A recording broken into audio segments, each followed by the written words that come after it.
Como les mencionábamos hace solo un momento, ayer se conmemoraron los 25 años de la Constitución. La Carta incluyó temas de igualdad, descentralización, mecanismos de participación ciudadana, entre otros, y se dio en el marco de un complicado panorama donde en ese entonces era protagonista el M-19. ¿Qué pasa ahora? ¿Cuál es la realidad de ayer comparada con la de hoy?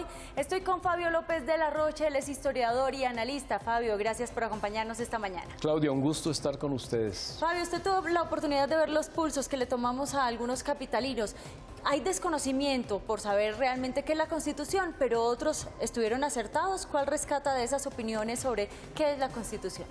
Sin lugar a dudas, hay mucho desconocimiento y queda claro que hay que seguir haciendo una pedagogía de la Carta Constitucional del 91, pero algunos ciudadanos también entienden la importancia de una Carta Constitucional y cuál es su papel en una sociedad.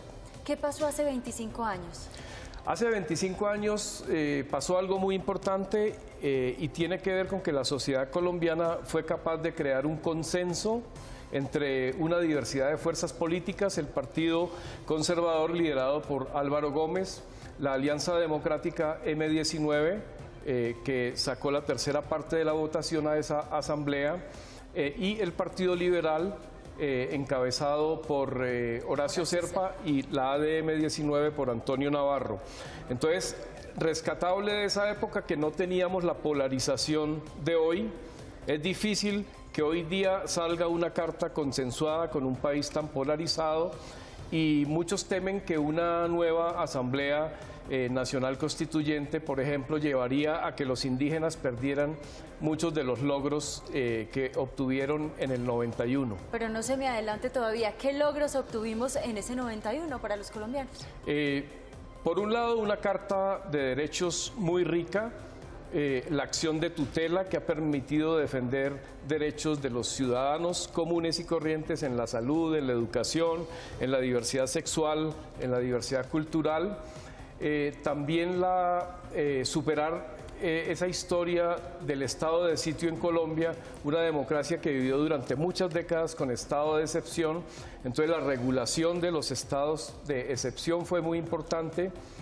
Y el logro de una serie de derechos culturales por parte de las comunidades indígenas, la Ley 70 sobre los territorios de los afrocolombianos, la diversidad religiosa, nos rigió más de 100 años una carta como la del 86, muy excluyente, muy antipopular, consagratoria de un inconveniente monopolio católico en asuntos religiosos, y muy retardataria en muchos aspectos.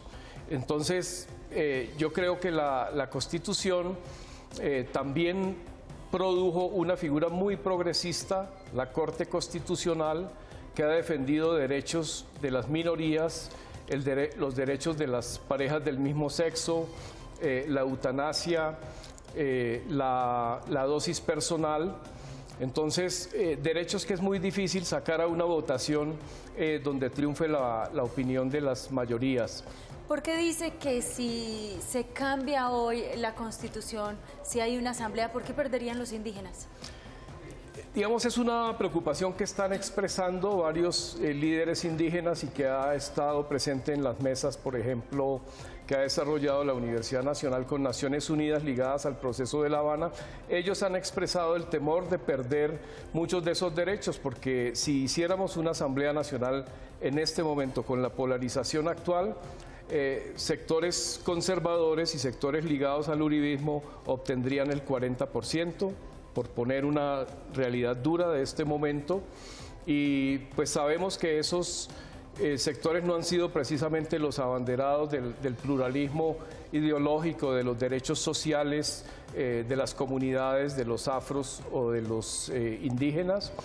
Y pues las FARC, que ha propendido mucho por una Asamblea Nacional Constituyente, difícilmente sacaría en este momento un porcentaje importante de los votos, pues porque es una organización que tiene que remontar un gran desprestigio simbólico, y eso va a tomar tiempo y va a exigir de ellos una renovación del discurso y de las prácticas políticas. Usted habla de una palabra clave y es desprestigio. Estábamos viendo en este momento imágenes de algunos de nuestros magistrados.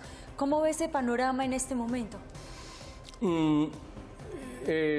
digamos, reconociendo la pertinencia de la Corte Constitucional como una de las innovaciones institucionales más importantes de la Carta del 91, pues no es un secreto la politización de la justicia, que la acabamos de vivir en el caso de la Fiscalía bajo la dirección del doctor Montealegre.